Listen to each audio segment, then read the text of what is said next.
Compass ডক্টরের কাছ থেকে ফোন নিয়ে ঋতুজা চৌধুরীর কাছে ফোন দিয়ে বিহানের জন্য তৈরি করা সেই মেডিসিনটার কথা বলে, আর সেই মেডিসিন দিয়ে সুস্থ করে তোলে বিহানকে কম্পাস।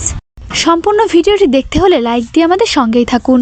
মোনা কম্পাসকে ধরার জন্য বিহানেরকে রাখা আইসিইউ রুমে চলে আসে, তবে সেখানে গিয়ে কম্পাসকে খুঁজে না পেয়ে মোনা অবাক হয়ে যায়। তখন ডক্টর বলে ওঠে, আপনি এখানে কি করছেন? কম্পাসের ব্লাড টেস্ট হচ্ছে, এখানে কেন এসেছেন? এক্ষুনি বেরিয়ে যান।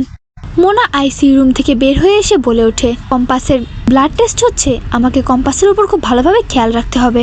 এই কথা ভেবেই কম্পাসের ব্লাড টেস্ট হচ্ছে যেই রুমে, মোনা সেই রুমের দিকে চলে যায়।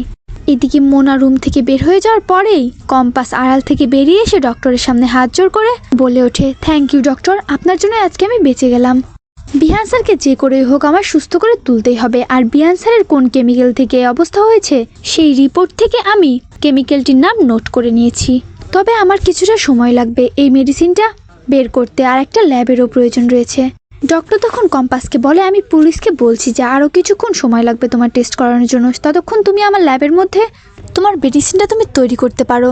ডক্টরের কথা শুনে কম্পাস ভীষণ খুশি হয়ে যায় আর ডক্টরকে বারবার ধন্যবাদ জানাতে থাকে। এরপর দেখা যায় কম্পাসকে ডক্টর তার কেবিনে নিয়ে যাওয়ার পর পুলিশ আবারও কম্পাসকে খুঁজতে আসে। তখন ডক্টর পুলিশদেরকে জানায় যে আমার পেশেন্টের চেক আপ করতে আরও বেশ কিছুক্ষণ সময় লাগবে, কেননা পেশেন্টে যে সমস্যাগুলো দেখছি তার অনেক বড় সমস্যা থাকতে পারে, আর সেজন্য পুরো বডি চেক আপ করাতে হবে। এর জন্য আমার অনেকটা সময় লাগবে, আর আমি আমার কাজের সময় কাউকে পছন্দ করি না আসা। আপনারা বাইরে দাঁড়িয়ে অপেক্ষা করতে পারেন। এই কথা শুনে পুলিশরা কেবিনের বাইরে দাঁড়িয়েই কম্পাসকে পাহারা দিতে থাকে।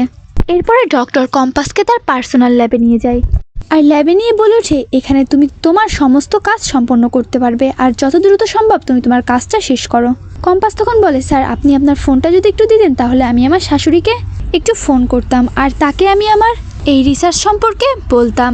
ডক্টর আর কোনো কথা না বলে কম্পাসকে তার ফোনটা দিয়ে দেয়। কম্পাস ঋতুজা চৌধুরীকে ফোন করে জানায়, মা আমি হসপিটালে এসেছি, বিহান স্যারকে দেখেছি। অন্যদিকে ঋতুজা চৌধুরী কম্পাসের কণ্ঠ শুনে তো ভীষণ খুশি হয়ে যায় আর বলে ওঠে, মা আমি জানতাম তুই বিহানকে দেখতে ঠিক কোনো না কোনো উপায় বের করে আসবি ওর কাছে।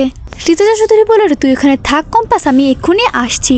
কম্পাস সঙ্গে সঙ্গে তাকে বাধা দিয়ে বলে ওঠে, না মা তুমি এখানে এসো না, তুমি ওখানে থেকে আমার মায়ের খেয়াল রেখো, আর দাদুর সঙ্গে মিলে বাবা যে প্ল্যান করছে তুমি সেগুলোর উপর নজর রাখো। কম্পাসের কথায় ঋতুজা চৌধুরীও রাজি হয়ে যায়। তখন কম্পাস ঋতুজা চৌধুরীকে আরও বলে ওঠে, মা আমি বিহান স্যারের জন্য একটা মেডিসিন তৈরি করছি, আমি জানি না এই মেডিসিনে বিহান স্যার সুস্থ হয়ে উঠবে কিনা, কিন্তু আমি পুরোপুরি চেষ্টা করব। কম্পাসের এমন কথা শুনে ঋতুজা চৌধুরী বলে ওঠে, নিশ্চয় পারবি, তুই একমাত্র আছিস যে কিনা আমার ছেলেকে সুস্থ করে তুলতে পারবে। এই বলে কম্পাস ফোনটা রেখে দেয়। এর কিছুক্ষণ পরে কম্পাস একটা মেডিসিন তৈরি করে আর ডক্টরের চেম্বারে নিয়ে গিয়ে ডক্টরকে বলে ওঠে, স্যার আমার মেডিসিন তৈরি হয়ে গেছে, আর আমার মনে হয় এই মেডিসিনে বিহান স্যার সুস্থ হয়ে উঠবে। কম্পাসের কথা শুনে ডক্টর কম্পাসকে বলে ওঠে, তুমি এসো আমার সঙ্গে, এই ফর্মুলাটা এক্ষুনি বিহানের গায়ে প্রয়োগ করতে হবে।